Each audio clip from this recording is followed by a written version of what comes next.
இந்த நாட்டில் சுகி சுமோட்டோன்னு 2 நிறுவனம் இருக்குது தெரியுமா? சாப்பாடு கொடுக்குற நிறுவனம். வேலைக்கு போகிறவங்க சமைக்க முடியாதவங்களுக்கு அவங்க இந்த அலைபேசியில் கூப்பிட்டு சொன்னால் சாப்பாடு வீடு வந்துடுது. அந்த நிறுவனங்களுக்கு பேர் சுகி சுமோட்டோ. இந்த சுகி நிறுவனம் பல மில்லியன் டாலரை முதலீடு செய்திருக்கிறான் அந்த உணவுக்காக. அவன் என்ன சொல்கிறான் தெரியுமா? இன்னொரு 5-6 வருஷம், அதிகபட்சம் 10 வருஷத்துக்குள்ள நீங்கள் எல்லாம் விரும்புகிறத சாப்பிட முடியாது, நாங்கள் சொல்கிறது தான் நீங்கள் சாப்பிடணும், அந்தளவுக்கு உருவாக்கிட்டான். எவ்வளோ பெரிய ஆபத்து! நீங்கள் லட்சமாக பணம் வச்சுங்க, கடைக்கு போகிற நேரத்தில் நம்ம போய் கேட்குறது இருக்காது. இல்லை இப்போவே இல்லை. அப்போ என்ன இருக்கிறது எதையாவது கொடு, வேறு வழி என்ன செய்யறதுங்கிற அளவுக்கு மாறிட்டான். உண்மையாக பொய்யா? சமைச்சு சாப்பிட்ட காலம் போய் வேற ஒரு நிறுவனம் சாப்பாட்டை கொடுக்க வந்து அவன் தீர்மானம் பண்ணுறான், நான் கொடுக்கறத நீ சாப்பிட்டே ஆகணும். விளம்பரத்தின் மூலமாக மூளைக்குள்ளே போய் கண் பார்த்து மூளைக்கு சென்று நம்மளுடைய மனதை மாற்றி இந்த அளவு கொண்டு வந்து விட்டுனேன். அப்படி சாப்பிட்றதுனால அவன் கொடுக்குற உணவுனால என்ன முடிவு வருது தெரியுமா? 40 வயதுக்கு மேலே வாழ முடியாத இளைஞர்கள் மரணத்தை தள்ளுகிறார்கள் என்று விஞ்ஞான ஆய்வு சொல்லுது. நாளைய தலைமுறையை விழித்துக் கொள்ளுங்கள். என்ன செய்ய போகிறோம் இந்த நாட்டை வாழ வைக்கிறதுக்கு? குடும்ப கட்டுப்பாடு மையம் 25-30 வருஷத்துக்கு முன்னால் குடும்ப கட்டுப்பாடு தமிழ்நாடுக்கு வந்துச்சு. அப்போ வரும்போது ஜனத்தொகை எவ்வளவு இந்தியாவில்? இன்னைக்கு ஜனத்தொகை எவ்வளவு? 142 கோடி. இன்னைக்கு குடும்ப கட்டுப்பாடு வந்திருந்தா குறைஞ்சிருக்கணும்ல? ஏன் குறையாமல் கூடிக்கிட்டே இருக்கு? தமிழ்நாட்டில் தான் குறைஞ்சிருக்கு, மற்ற மாநிலம் பூரா கூடிக்கிட்டே இருக்கு. அப்போ திட்டமிட்டு நடத்தப்பட்ட தாக்குதல் போல அறியாமனாலே நாம் நடந்து கொண்டிருக்கிறோம். ஏதோ ஒரு இலவசத்துக்கு ஆசைப்பட்டு. இலவசம் எவ்வளோ பெரிய ஆபத்துன்னு தெரியுமா? ஒரு வீட்டில் ஒருத்தன் திருட போனால் பெரிய பங்களா, உயர்ந்த சுவர், அதில் அந்த இரும்பு வாசல் படி கதவுக்கிட்ட போய் நின்று பார்க்குறேன். உள்ள ஆளோரம் ஒரு நாய் கட்டி கிடக்கு, ராஜபாளையத்து நாய் மாதிரி. இவன் பார்க்குறான், நாயை பார்க்குறான், நாய் அவனை பார்க்குது, நாயை பார்க்குறான், நாய் அவனை பார்க்குது, நாய் அவனை பார்க்குது, மாற்றி பார்த்துக்கிறாங்க. ஆனால் பேசாமல் நிற்கிது. முடிவு பண்ணிட்டேன், வேற்று மனிதனை பார்த்தா நாய் நேரம் குலைச்சிருக்கணுமே, குறைக்கலை. அப்போ நல்ல நாயாகத்தான் இருக்கும் போல இருக்குன்னு கதவுல ஏறி அந்த பக்கமாக குதித்தேன். இப்போவும் நாய் அவனை பார்க்குது, அவன் நாயை பார்க்குறான், 2 பேரும் பார்த்துக்கிறா, எந்த சத்தமும் இல்லை. ரொம்ப சந்தோஷம். கிட்ட போனேன், நாயும் பேசாமல் நிற்கிது, அவனும் பேசாமல் நின்னேன். சரி, இதுக்கு மேலே ஒரு பிரச்சனையும் இல்லை, ரொம்ப நல்லா நாயாத்தான் இருக்கும் போல இருக்குது அப்படின்னு உள் வீட்டுக்குள்ளே போகிறதுக்கு அந்த கதவை திறந்து உள்ளே போனேன் பாருங்க. அப்போ போய் குலைச்சிருச்சு.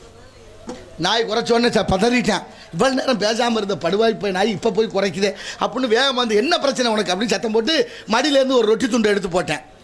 படக்குன்னு அந்த ரொட்டி துண்டை வாங்கி சாப்பிட மாட்டேன்ருச்சு. ரொட்டி துண்டை போட்டால் பாருங்க, அது சாப்பிடல. திங்க வேண்டியானு ஏன் கத்துற அப்படின்னா நாய் சொல்லுது, நான் இந்த வீட்டுக்கு சொந்தக்காரன் போல் ஏதோ வழி தெரியாமல் இருட்டுக்களை வந்துட்டேன், சரி வந்தால் வரட்டும் இருக்கட்டும்னு நினச்சேன். எப்போ நீ எனக்கு ரொட்டி துண்டை போட்டியோ அப்போவே முடிவு பண்ணிட்டேன், நீ வந்து திருட வந்தவன், நீ சொந்தக்காரன் இல்லை. இலவசமாக நீ ரொட்டி துண்டை கொடுத்துட்டியன்னா ஒரு ரொட்டியை எனக்கிட்ட கொடுத்துட்டு நீ பல வகையாக சுருட்டலாம்னு பார்க்குறான்னு யார் சொன்னது? நாய் சொன்னிச்சான். நாய்க்கு 5 அறிவு, நமக்கெல்லாம் 6 அறிவு இருக்குது. 1000-2000க்கு ஆசைப்பட்டு ஆட்டு வித்தால் யார் ஒருவர் ஆடாதாரே கண்ணா, ஆசை எனும் தொட்டிலே ஆடாதாரே கண்ணா. ஆட்டு வைத்தால் யாரொருவர் ஆடாதாரே கண்ணா, ஆசை எனும் தொட்டிலே ஆடாதாரே கண்ணா. நீ நடத்தும் நாடகத்தில் நானும் ஒன்று, என் நினைவில் கூட அனுபவத்தில் சோகம் உண்டு. நினைவில் கூட அனுபவத்தில் சோகம் உண்டு.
வரம் கேட்பேன். விட்டால் யாரொருவர் ஆடாதாரே கண்ணா ஆசை என்னும் தொட்டிலே ஆடாதாரே கண்ணா.